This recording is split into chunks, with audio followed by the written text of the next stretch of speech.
My name's Sean Graham, and you found me on the Dark Waters radio channel via TalkStreamLive.com, which you can access with the Paranormal Radio app. So go over to your favorite smartphone app store and download that thing for free. Go over to IamDarkWaters.com, and you can find all my podcasts over there. That's where I call home, at IamDarkWaters.com. Go over there and subscribe today. We are chasing the truth with a gentleman from South Africa. Today, the subject matter is cryptids. Okay? Not just the everyday story that you usually hear from all these podcasts and radio shows about paranormal cryptids. I sighted this cryptid. I sighted that cryptid. A chupacabra was in my backyard. A Bigfoot was across the creek from me. I saw a Dogman and wherever. Now, this guy has a story to tell. Now, this is a disclaimer. First, I had full permission from this gentleman to record our discourse.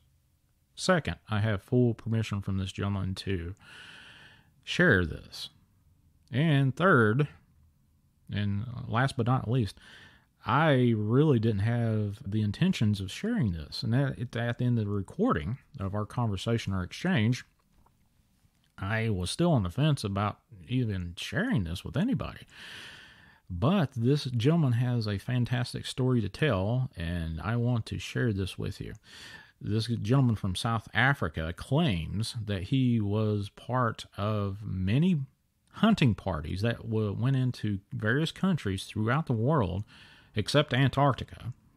That's where it will come out in the recording. But he went out and hunted these cryptids, Dogmen, Sasquatch, and various other cryptids, creatures, for the bounty on their heads.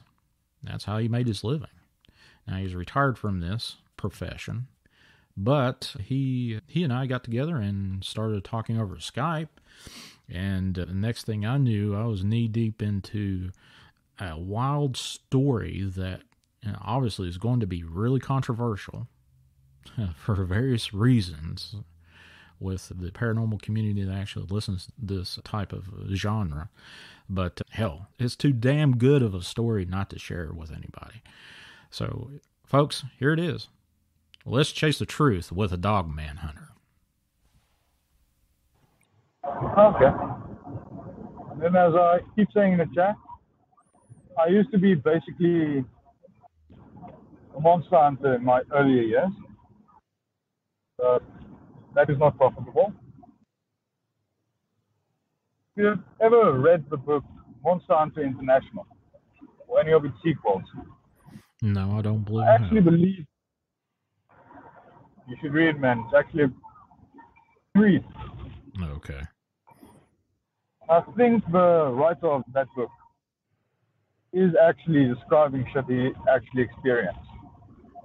Because the description of the hunters, the government agencies, very close.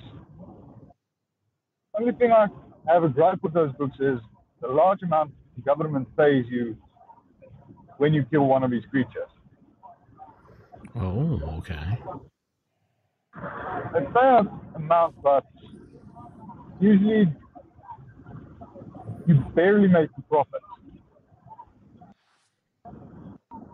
due to cost of transport, ammunition, guns in different countries, and to pay off your crews.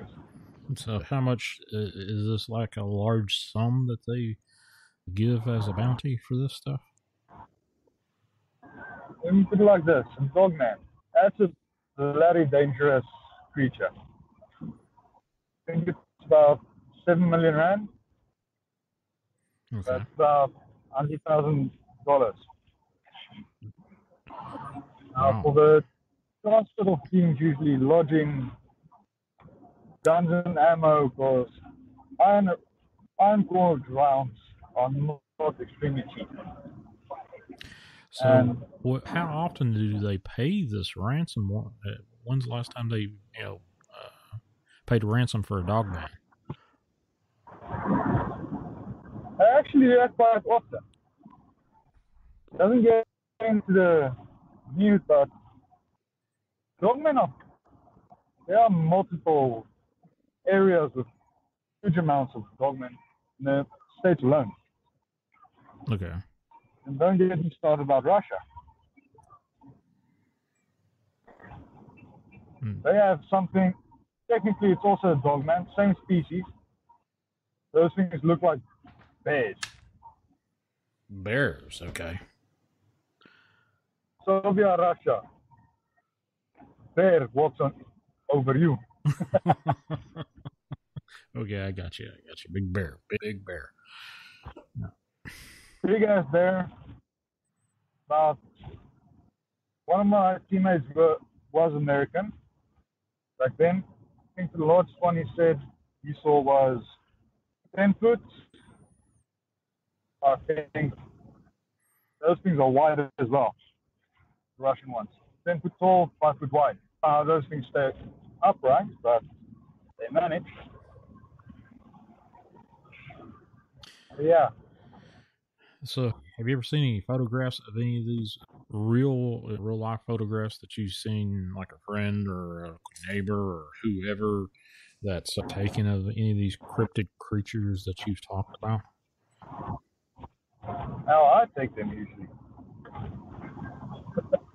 I take them, but as soon as we get the reward to get bounties, government destroys the equipment. Oh, okay.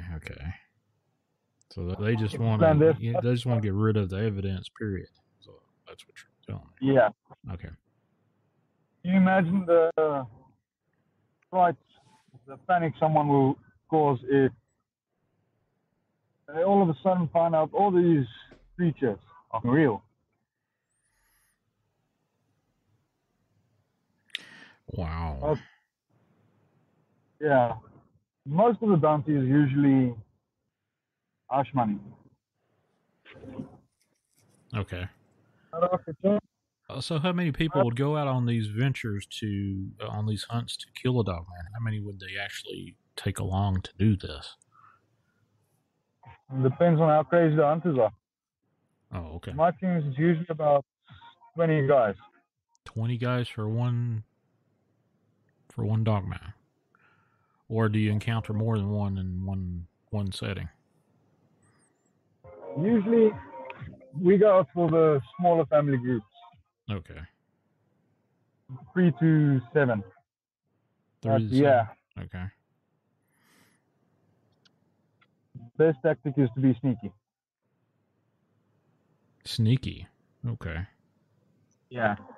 Easier than most things to sneak up on them. Let me ask you a couple of questions. My family and around here, they hunt deer and bear and a lot of the large creatures like that, but they use a lot of scent products, like to wash away your scent off your clothes, and you wash yourself before you go on a hunt. Do you do something like that with this? Do you wash away your scent, or do you have a scent attractant that attracts these dogs? You usually wash away the scent.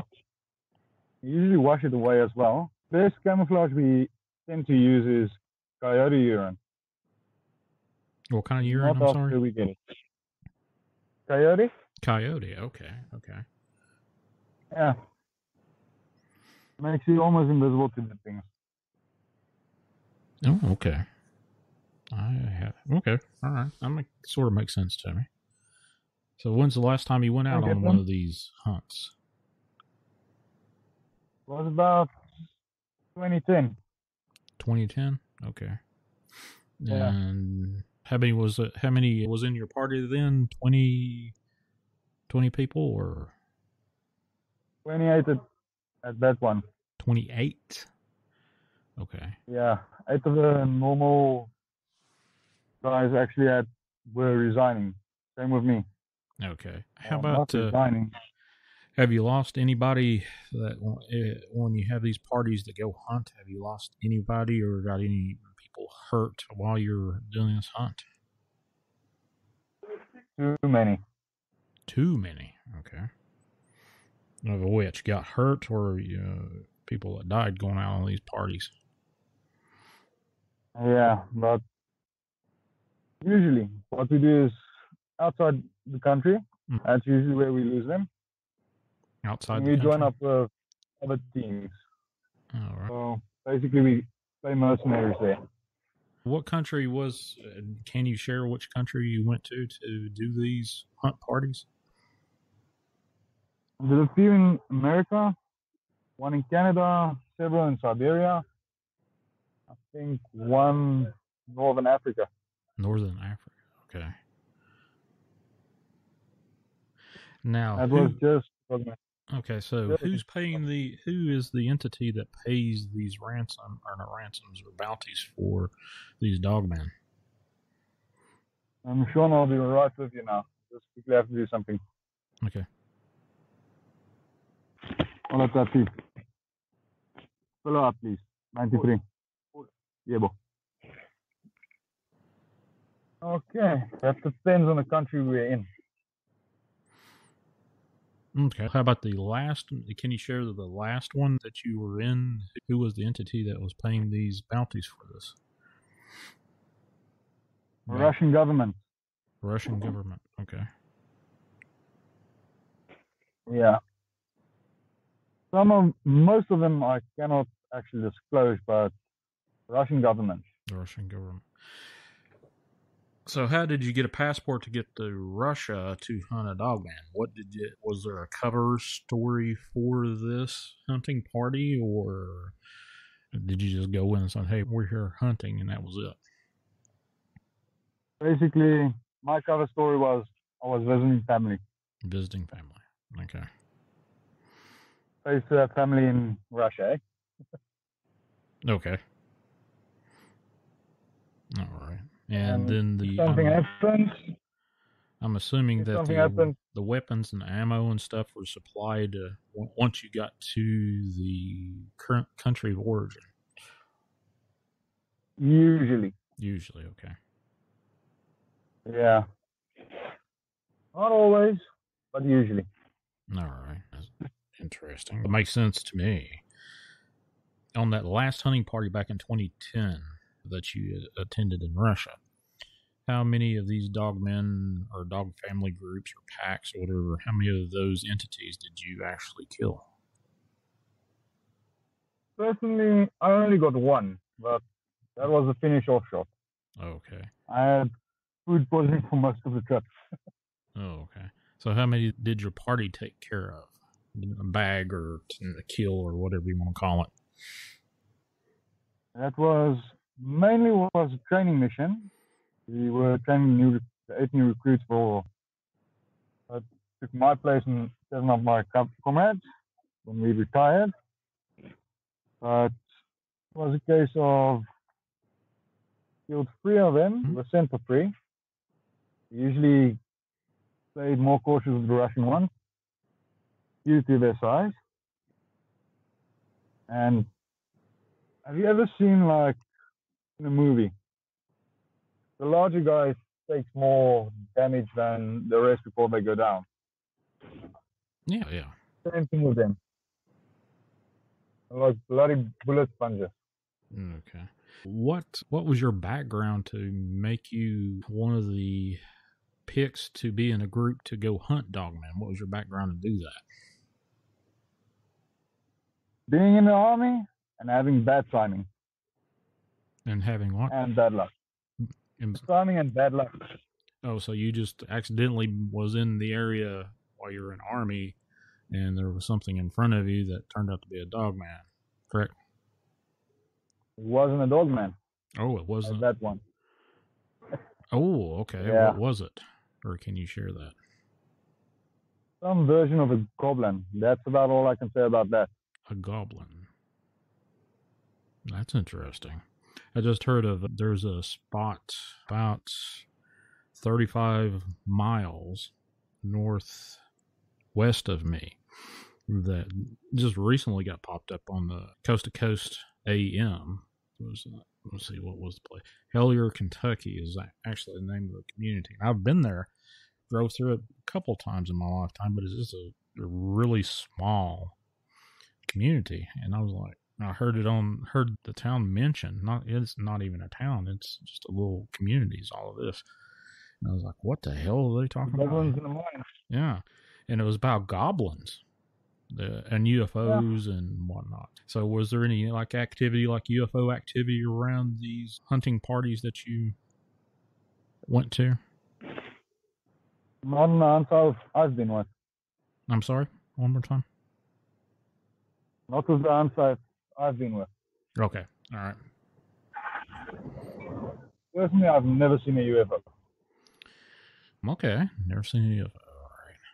So over your career, while you were doing these hunting parties, whether you were a part of a hunting party at your own admission or was just in the wrong spot at the wrong time, how many of these creatures have you dispatched or killed yourself? Too many to count. I lost count about 30 hours in. 30 hours in. Okay. Is that on the 30, yeah. Okay. Yeah. But my involvement was usually, I was a tracker and a sniper. Win with my vision.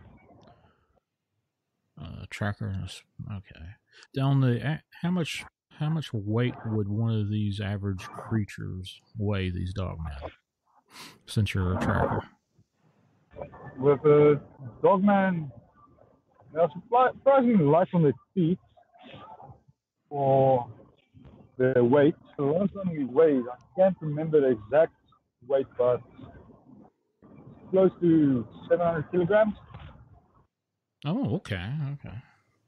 That's a rather hefty creature. So, what kind of impression would you be where these creatures were? Was it more of a hard type ground that you were tracking over, or was it muddy, or just depended? Usually, I track for spoor. That's rakes and twigs and leaves in certain ways. Sometimes you find tracks. Most of the time, you just look for the surroundings. Okay.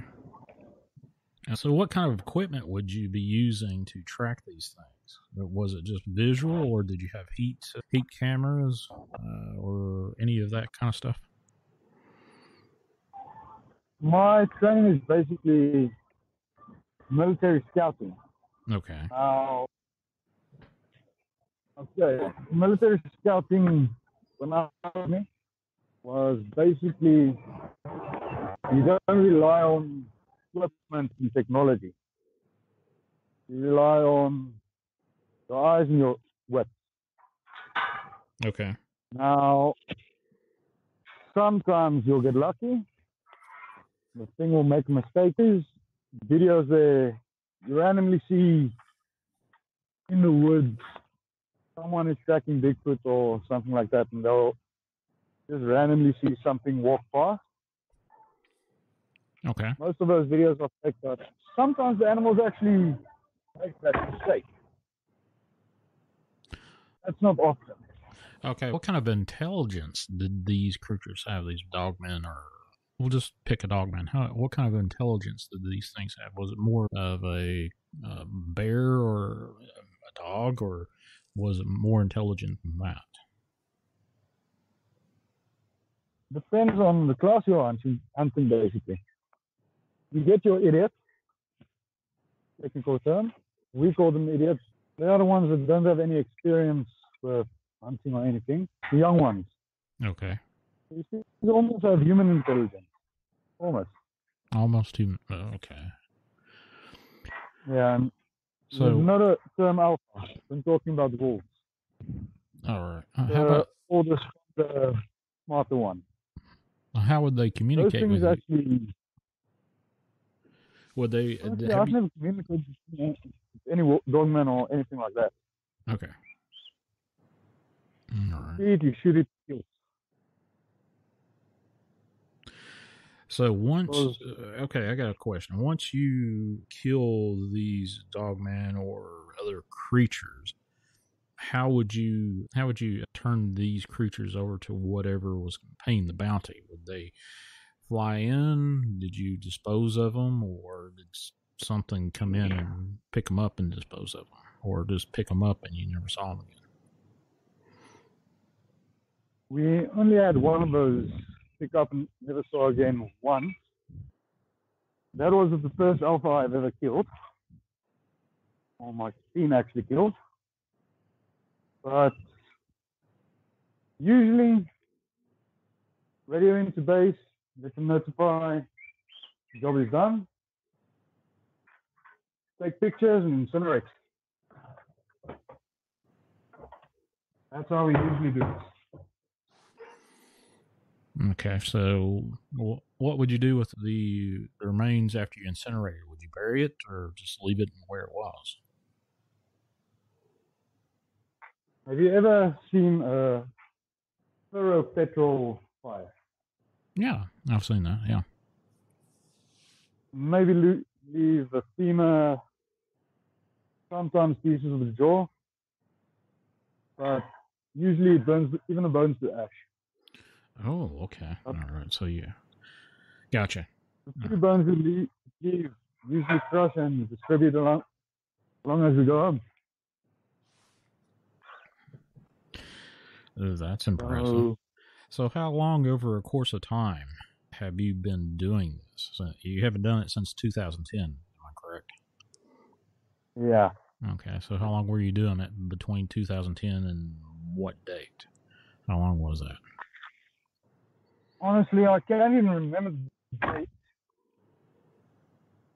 Enough blows to the head makes you forget most of the things. Yeah. But maybe good to get into a fist fight with a goblin or anything that is technically stronger than a human. Well, I'd imagine so. Usually fight dirty. Yeah. But I was in the army for 1 year. I was contracted for 2 years in the army. 1 year and I had my first encounter. Then, while I was in the army with that last year, after my encounter, they moved me to a special unit. Basically, wasn't in the army anymore to deal with these things for the country. So you was an army, and then whatever happened, they decided to put you in a special unit, and the unit was separate from the army, but you were still part of the military. Something like that. Something like that. Okay. Transferred from Navy Marine, Navy SEAL to CIA. Almost something like that. Okay. All right. Some sort of alphabet department. I gotcha. All right. Code name department. We do not use alphabet one here. We get code name. I'm not even allowed to use it in public anymore. It's at church, funny enough. Okay. One of the great feasts of the apocalypse. Let me put it like that. Oh, okay. All right. That's the name. So is this the group that you were with, the unit that you were with, is it still a functioning unit? Been functioning since the 1900s. Okay. It's so clandestine. Mostly the president doesn't even know about it. It's above the president's pay grade. Okay. All right. That's what it was explained to us. But long story short, after my discharge, they gave me a choice. I can stay, I can go. If I go, private sector or not at all. So I decided private sector for a while. Yeah, let's say that one more time. I didn't quite catch what happened after you could stay or go. They say stay or go. You want to keep hunting? Private sector. Usually private sector is certain governments around the world. They don't want to mobilize their military against a threat like that. They call contractors. Okay. All right. Your company, you keep basically builds a name for itself. And usually they call you in. You don't have the right to refuse a job. But yeah. Now, private sector is, we pay you barely enough to keep you alive and cover your tracks or costs, and a little bit just to keep you happy from speaking to the public. Okay. Usually when the public so engraved into media, fantasy, crap like that they don't believe it. The one thing that blows me is, let's say with the Dogman. Usually when someone talks about Dogman or werewolf or whatever, what is the one thing they think of when hunting it and kill it? People will say silver, which is not correct. That will just piss it off even more. Usually iron. One of the, how can I put it? So not lead, just iron, huh? Yeah. Why Basically, iron? we honestly have no idea. We have a feeling like, you remember old fairy tales? Yeah. Those fairies can't even touch iron, it's too pure to work. All right. My theory is almost like that. It is, I almost want to say it's a holy metal. These things just don't like being touched by it. Okay. But that's my theory. All right. It could be like knitting makeup or something like that. I think we are carbon-based life forms. Our poison is arsenic. Those things are this kind of life form. Their poison is iron. What kind of life form? I'm sorry. Honestly, I don't know. I don't know the periodic table that well. Okay. I got it. I just think so it's definitely not a carbon-based life form. I got you. Yeah, carbon-based life forms die when exposed to arsenic. That part I can remember at least. But that kind of organism, that Dogman and stuff like that, yeah, we believe their poison is iron. Funny enough. Yeah, it's a weird paradox. Yeah, that is weird. So did you have any other ordnance besides iron ordnance, or did you have like grenades or explosives or anything that was made? I'm assuming had shrapnel ordnance made out of metal or iron, I'm sorry. World War II, Russian, I almost want to say a pineapple grenade, but potato grenade. Their shells were usually made of iron. We use those things a lot. And funny enough, incendiary grenade, really peat, white phosphorus, burns through anything. So were they more susceptible to fire? Usually only when they're dead. Other times it just pisses them off. Just pisses them off. Okay. Most things piss them off, but yeah. Tell me again, where would you, if you were hunting one of these dogmen, where would you be shooting? What was the body mass that you would be aiming for?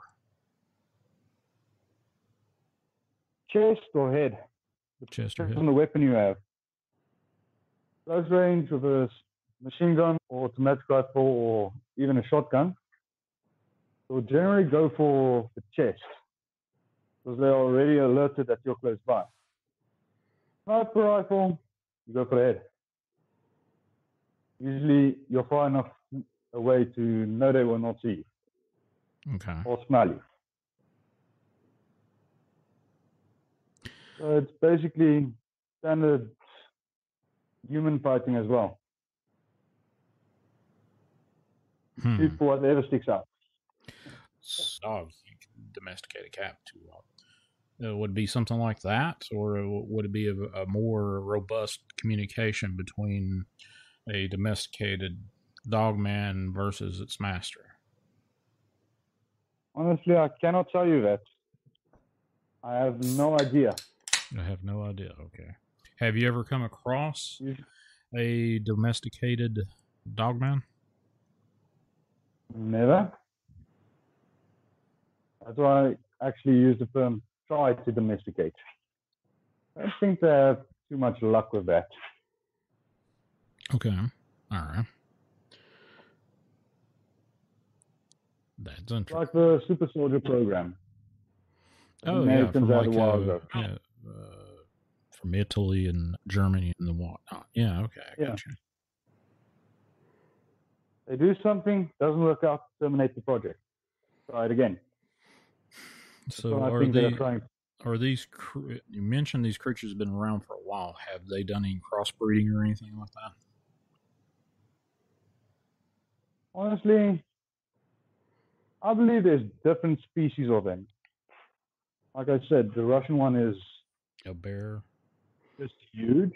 So the shape of a bear, but the head is more canid. Okay. So what? Okay, and what's the one is a bit skinnier. Have you been on the hunts up in Canada? Yeah, but it wasn't for a dogman. No, that wasn't a dogman. Okay, what was it? That was a sasquatch. A sasquatch. Okay. Yeah. Are they are the dogman in Canada? To my knowledge, yes. Okay. All right. They are everywhere. All right. I've had a dogman sighting described to me in Canada. Let me describe it to you and see if it sounds familiar. About 15 feet tall, if standing. They usually look like they've got really oily, spiked fur all over. Dark brownish, almost black, but not dark. Not black, but brown. Jump in there quickly. Sure. Almost like leopard spots on it. Leopard spots? I'll have to ask. I'll ask again. But the description I got was at night. Yeah. A bit shorter. Short. Okay. Because what you're describing to me at the moment, the short snout, sounds more like an African one. They usually go. Okay. They usually look more like a hyena. A hyena with spots. It was a darker brown or a lighter brown with the ones with the spots. That's also depends. Because basically we have them in subcategories: continent, environment, size. Roughly estimated, you said 15 feet. That's about 5 meters. That sounds like a Northern African one. Dark brown, spiky, oily hair, Northern African.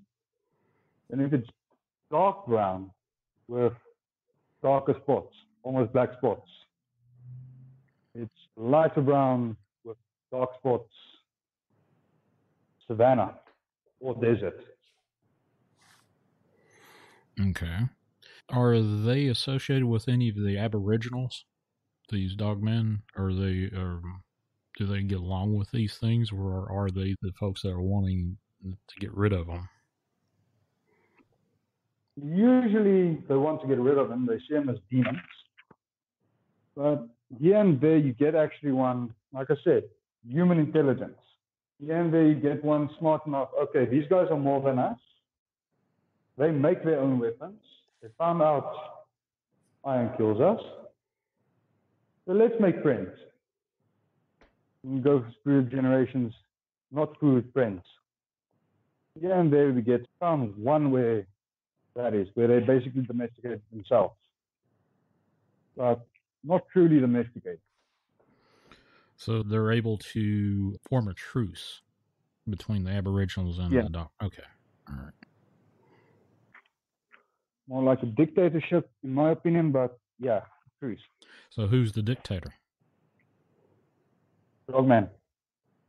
Because Dogman is not scared of them because it knows it won't kill him, as I was explained by the elder of that one. Okay. Dogman won't attack them because he gets food from them. They basically offer food to him with every hunt. They won't attack him because they know it's bigger and stronger than them, and its pack will tear the village to shreds. And they generally stay away from it. But if something like a lion is spotted in the area or something like that, the Dogman usually takes care of that. So I want to say it's a truth with conditions that are more in favor of the Dogman. All right. Is there a certain protocol once you go on these hunts? Is there a protocol that you start once you arrive at the scene, at the staging area? Do you meet up with certain individuals, or is it different from place to place? Depends, private sector or military. Military, you go basically as a lone soldier, and you take orders from top brass in that country. Okay. If you are private sector, you get all the information from your client. You never see your client. Okay. You get all your information, you get part of the pay up front to get your gear and stuff in the country. And the protocol, we call it tourists. You are there for tourists, as a tourist, basically. So have you, once you get into these areas as a private sector tourist, have you ever run into local officials that did not know you're there to do whatever dispatching of dogmen or whatever creature you're hunting at the time? That has only happened to me once. That was Northern Africa, but technically we crossed the border, so our client's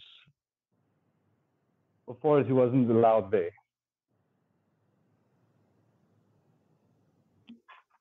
So we got to the area, we tracked it, jumped the border.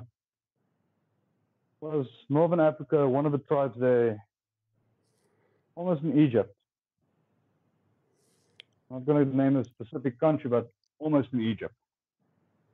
Okay. We crossed the border, we followed it, we were not aware we were crossing the border. And then base camp had to contact the client, get the client to explain why we were there and armed. Then 3 weeks later, we were set free and never entered that country again. Obviously, I have come across some interesting reports from military people that say over in the Saudi Arabia area, the Middle East, that they have giants of biblical stature. Have you come across any of that? Usually when I see the job come up, as I said, the company doesn't have the right to refuse. The individual people have the right to refuse the jobs. I do not go after stuff that basically look like human anymore. Okay. I had to when I was in the army, but we never went after giants. Closest thing we had was a troll. Okay, all right, troll. So describe what you refer to as a troll. Slightly bigger than tall guy. I would almost say wrestling under the giant size. Usually a grey tint. Think of a guy who hasn't showered in his life and he's 75 now. Greenish grey tint to his skin. Okay. So add a few tusks. Tusks? Okay. Add a few tusks and rotten teeth. Basically a troll. All right. So where do you encounter something like that? Germany. Oh, really? So we're talking like gargoyle kind of type of trolls, or what are we talking about. Gargoyle type is almost correct. I believe you mean grotesque. Yeah, grotesque. Gargoyle is actually just a water spout. All right. So what type of environment are they in? Are they out in the open? Are they in the mountains and caves, or what are we talking about? That one we answered was in the dark forest, or the black forest, or whatever it is. I think it's the black forest. Okay. And that was private sector, and that's where I learned don't go after the human-looking ones. They basically have scent tells as a human, but it can also be as sneaky and crafty.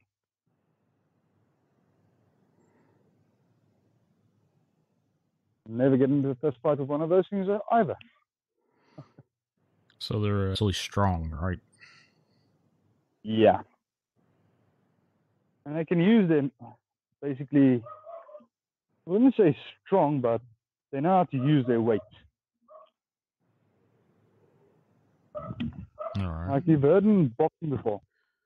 You don't punch with your arm muscles or your shoulder. You use your entire weight of your body in every punch. They perfected that, but I weight slightly more average strength and practice. So why would you be hunting a troll in Germany? I think the bounty was after equipment, after the cost of the equipment was I think 7 million rand. That's about, back then that was equivalent to $3 million. Okay. Per person in the party. We were 5 people in that party. Oh, okay. So why was there a bounty on this particular troll? What was it doing that needed to be dispatched with? I'm not sure if you're up to events in 2001, but there was a string of disappearances and then mutilated corpses, basically just bloody pulp in the area where that one was, and one survivor, but I can guarantee that was in the news, that described basically, I believe the term was Lord of the Rings orc or something like that. Okay, I got you. But yeah, something along like that. Okay, since we're going down that kind of path, have you ever seen anything that was described like an elf, like a kind of shorter or a taller version of a human with the pointy ears, or welcome you come across that, or is that too fantasized description? I have friends that know a few elves, but Americanized, redneck. All right. But personally, the closest thing I've ever seen was actually 4 years ago when I was hunting rabbits just outside of the complex where I was living. Gnomes. Yeah. Bastard stole the rabbit I shot. Was hunting for 4 days, for 4 hours. So before you started to hunt these things, these cryptids or whatever you want to refer to them, did you see them prior to that, or after you were exposed to these cryptids did you start seeing, were you able to see them more frequently? It's a case of, trick of the mind. You tell yourself, I didn't see that. Or your brain says, that cannot be there. That is how I saw the cryptids before that first encounter I told you about with the Minotaur thing. Yeah. After that, I started doubting, and actually basically started seeing all this crap. So once you got past the mind block that's not there, you started seeing those things. Okay. Once I got past that, Do you know what a fox everything looks like? An American fox? Like a fox or jackal. red fox. Just a red. I'm describing a red fox like an actual fox. Do you know what a red fox looks like in the United States? Yeah, I know a red fox. Okay, all right. Now this is what I'm going to describe to you as the about 6.5, 7 feet tall, looks like a red fox, but is able to stand on its hind legs and walk around, and equally be able to run like a fox. Have you heard that description before? That sounds like a type of dogman as well. Was it in the Appalachians? In the Appalachians? Yep, it was. Mountain range there. Yep, in the Appalachians, in the southern parts of the Appalachians. And I believe the locals there used to talk about the foxman, but we call it the Appalachian foxman, dogman. Okay, describe to me, if you will, what kind of equipment would you be wearing, say, if you were in the United States hunting these things? What time of day would you be hunting these things? Never in the day. Never in the day, okay. The night was basically hunters. All right. The civilian hunters, not monster hunters, but civilian hunters would go, why is that guy who's hunting wearing camouflage plate carriers, and why a full SWAT kit like that, basically? Okay. But the equipment we'll use, usually with a dogman, if it's a small team, it's only one. Like I said, with the family groups, you never know exactly how many there are, so we go in 20. We're going after one. There's repeated sightings where the descriptions basically tell us it's one beast. We'll go in a team of 5. One tracker / sniper, two with a shotgun, usually a Spaz-12 or I can't even remember that one. Also a military one, semi-automatic, and 2 of other M16 or equivalent AR. Now, the physical kit you'll be wearing, not just the weapons, it's a level 2 plate carrier, level 2 ballistics mask, and I don't know how to say it, breeds. Guards, basically also level 2 body armor. And you've seen I almost want to say the SWAT type bullet carriers, plate carriers. Okay, so your armor, even on the arms, also be wearing those. All right, so would you be using like night vision goggles or any of that kind of equipment? Usually night vision goggles, but the tracker never uses that equipment. Because if you're looking for spoor in an unknown area, the goggles only give you this much range. You look 180 around you. Now, you look up, down, left, and right at the same time. You're looking for something that is a bit out of place. This twig was broken 4 feet above the ground, so it's not your average animal. Stuff like that. Either a human, then you check how fresh the break is and stuff like that. And how clean. But as you described the foxman, that thing is basically, it's a peaceful creature. You don't get called in for too many peaceful ones. So it's pretty peaceful. Okay, all right. So the foxman's a peaceful creature. All right, usually. Now, let's go back to my original description with the about a 15-foot tall, short snout, greasy fur, dark brown, almost blackish fur. This was the sighting I'm describing was in Canada. Okay. And the Canadian ones I'm a bit fuzzy on, but that sounds dead on spot on North African one. Hyena type. Okay. I've got a drawing of one, a sketch of one. I'll send to you in Skype and let you see that. Let's see. Can these things transform their appearance in any way, shape, form, or fashion? Not that I know of. Closest thing to a transformation I've ever seen something like that was basically going on all fours. Okay.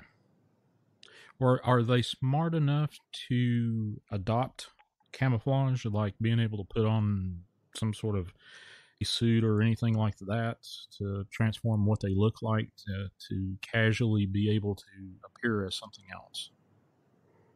Using branches and stuff into the fur. Yeah, or basically, that's also a difficult one. As I said, there are many classes. It's the idiots, the hunters, the alphas, stuff like that. Usually the hunters and the alphas would do that if they know they are being hunted. The young ones, the idiots, technical term, they don't usually do that because they don't have experience. All right. So how do these Dogmen creatures, how do they get? What's the range that you've seen? Basically, it's age. Age comes experience. Okay, so there's no lifespan of a particular creature. Dogman, is there a lifespan? How many years do they live in a typical situation without you having to come and hunt them down? I have no information on that. Okay. As I said, basically what I know is they call us in, we go kill it. And that's it. Okay. All right. So have you hunted in the United States? A few times.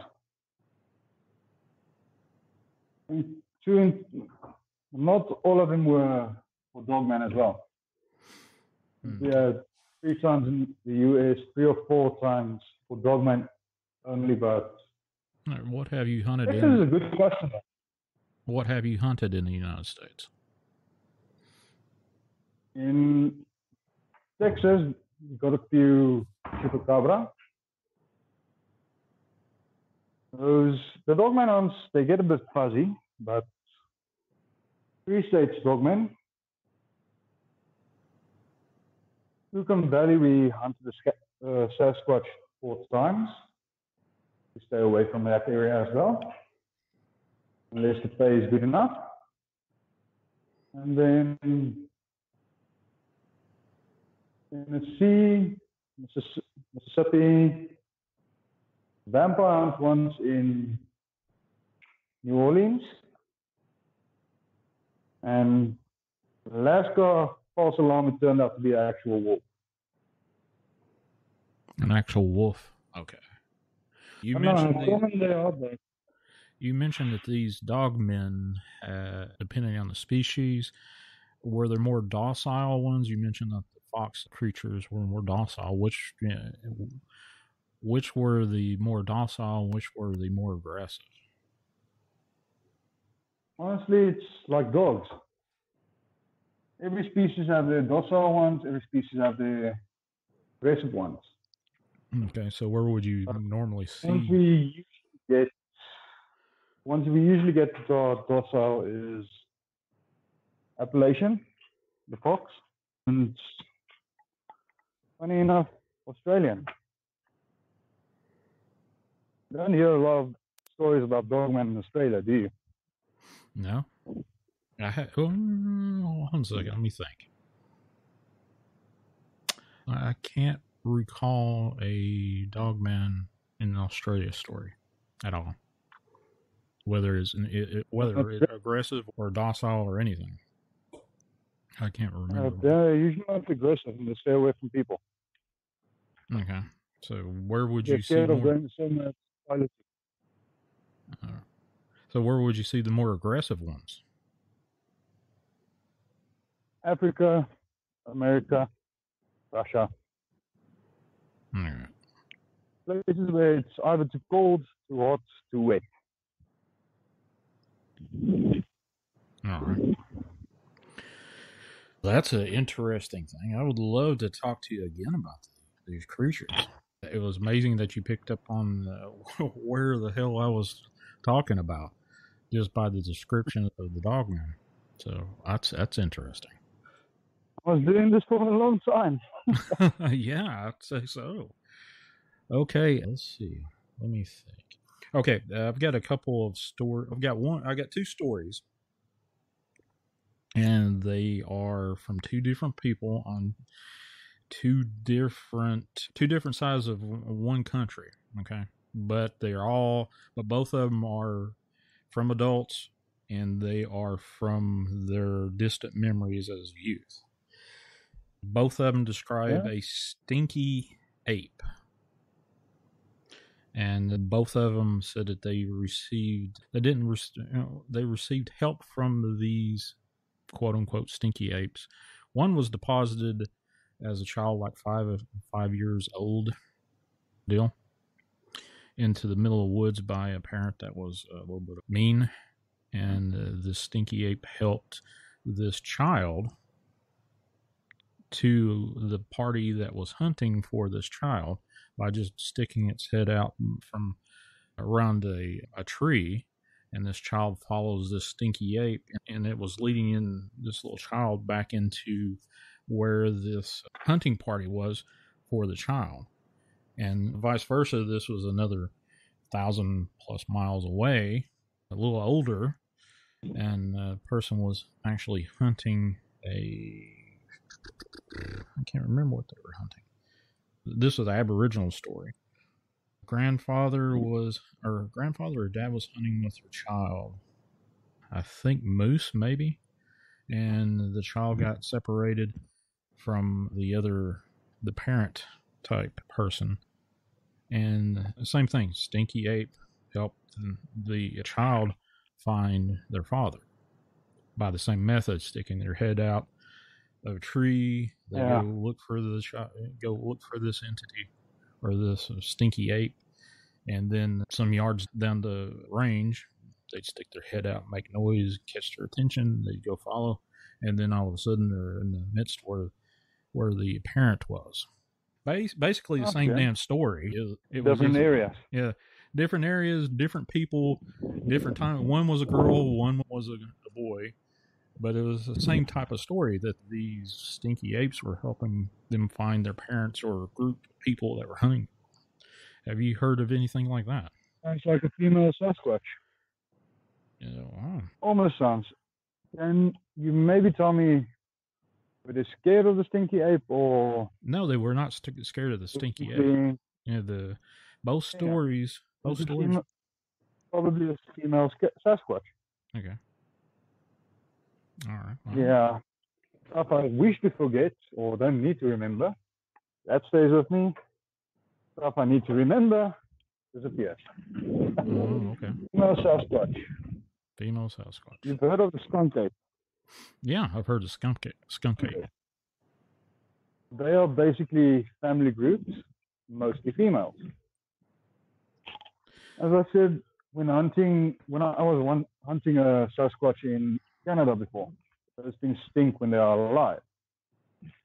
They smell to high hell. When they're dead, it's even worse. The pheromone, they basically excrete from under the armpits.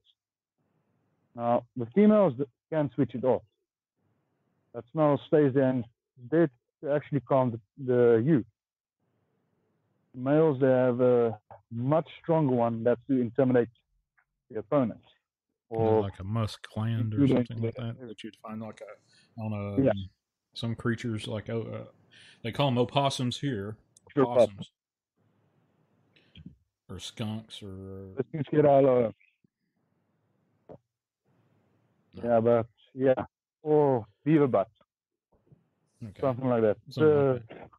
And it's with the pheromones and stuff out. But the female ones, what I always forget about them is they tend to have a calming effect with their pheromones. They like to help adolescent and prepubescent children out that are lost in the woods. Basically, it's a motherly thing or something like that. Because juvenile sasquatch, they don't have hair. Did you know that one? I did not know that one. They usually don't have hair. Usually bald. Look human. They look human. Or more Neanderthal, basically. So where would you find something like that? How did you come? Yeah, well, how did you come across that detail? In the one where I was hunting in Canada. Hunting in Canada, okay. So we're going after a progressive male. We came across a family group, serving them. We picked up the male that seemed aggressive. And we were lucky with that one. Only had to take out one. But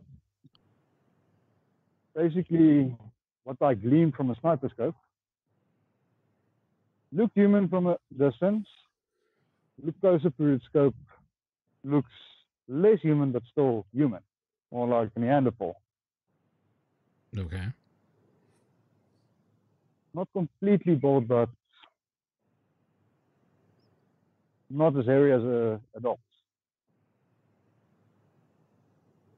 Interesting. What kind of intelligence are these Sasquatches? What do they carry? Intelligent ones. Are they very intelligent or human? Almost human? Primitive human. Primitive human, okay. That's one of the classifications for basically everything's intelligence. Primitive human, capable of using tools, but smash a clam with a rock or sharp broken rock to cut trees or meat, stuff like that. Okay. They then use tools to combat you. Okay, so here's I'm asking for a personal opinion here.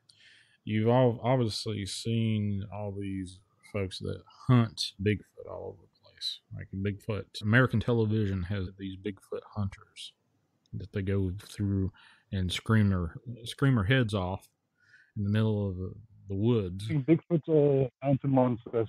Yeah. What do you think of these television personalities that go out and do these things? Are they actually hunting Bigfoot, or is it all for fluff, or are they getting lucky and coming across evidence? The ones I've watched is finding Bigfoot. Yeah. I find them as idiots. Because, as I said, males are not usually always, but they tend to be aggressive when you cross into their territory. And now you're emulating another male by screaming your head off and trying to show dominance. So it's going to come after you, and they don't carry weapons.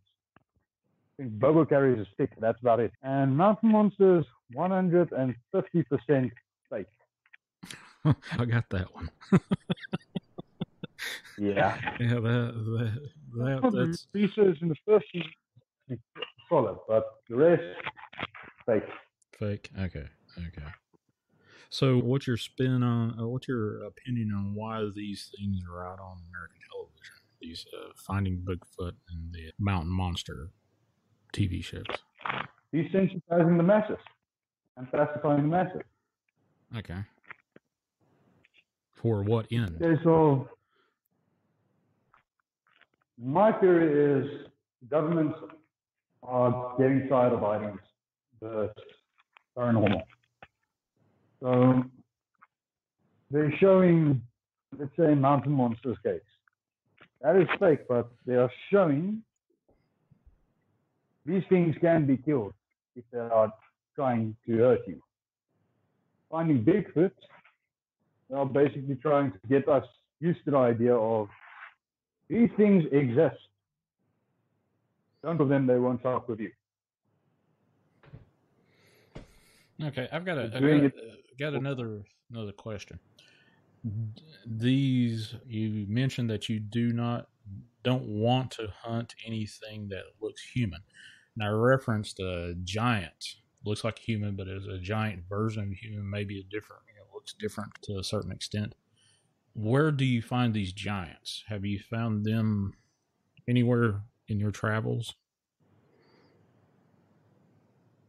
I can give you mission dossiers of where they were supposed to be done. Okay. Basically, mission descriptions. We had 4 that I can remember when I was with the company in Saudi Arabia, 5 in Iraq.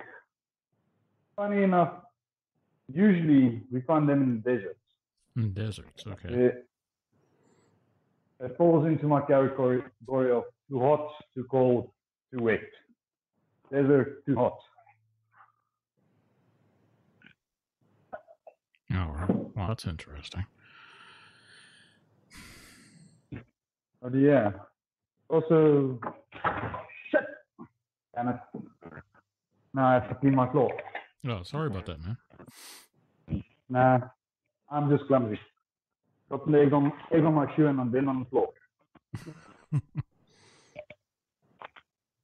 But yeah, like that's also human sentiment. I don't like shooting at them because I usually get a closer look at them.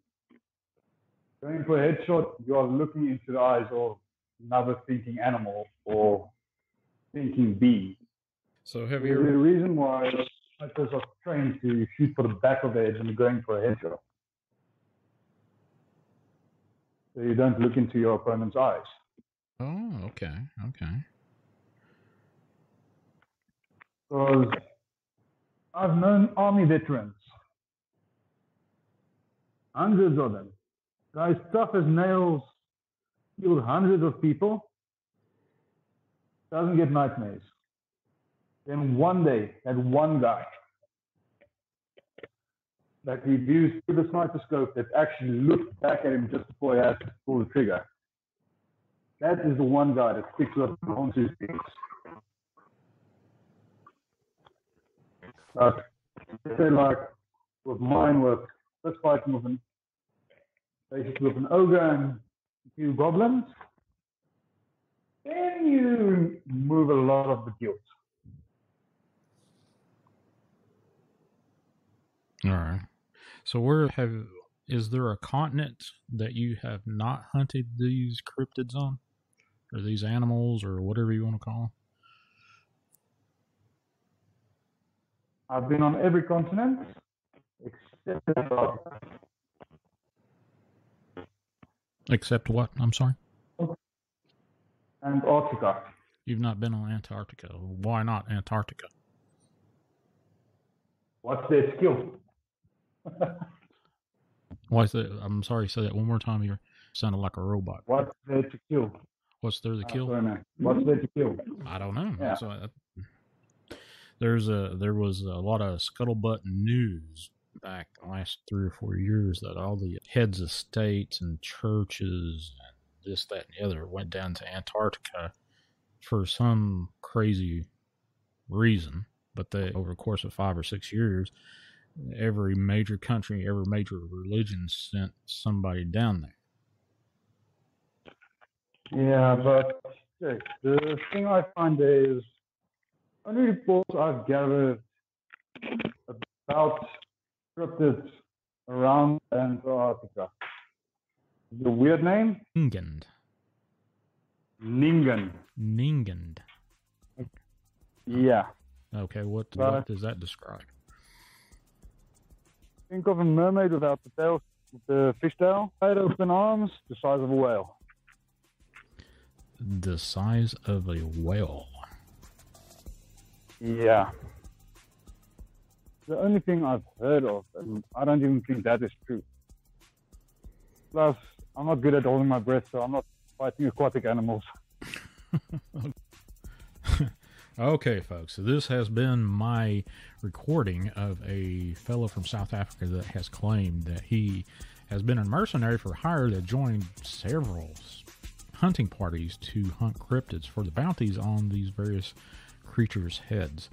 And I invite you to form your own opinion about what I just shared with you. To say the least, this was a very interesting conversation, and I do expect that this is going to be pretty controversial. So, folks, go to IamDarkWaters.com, subscribe today, and you'll get access to this podcast, along with all my other radio shows that I have done for Dark Waters himself, the King of Horror Narration, at IamDarkWaters.com. Go over there and subscribe today. Saturday nights, 8 p.m. Central Time, is when you're going to hear new content from Chasing the Truth on the Dark Waters radio channel via TalkStreamLive.com. So go over there Saturday nights, 8 p.m. Central Time, and join us, and let's chase the truth.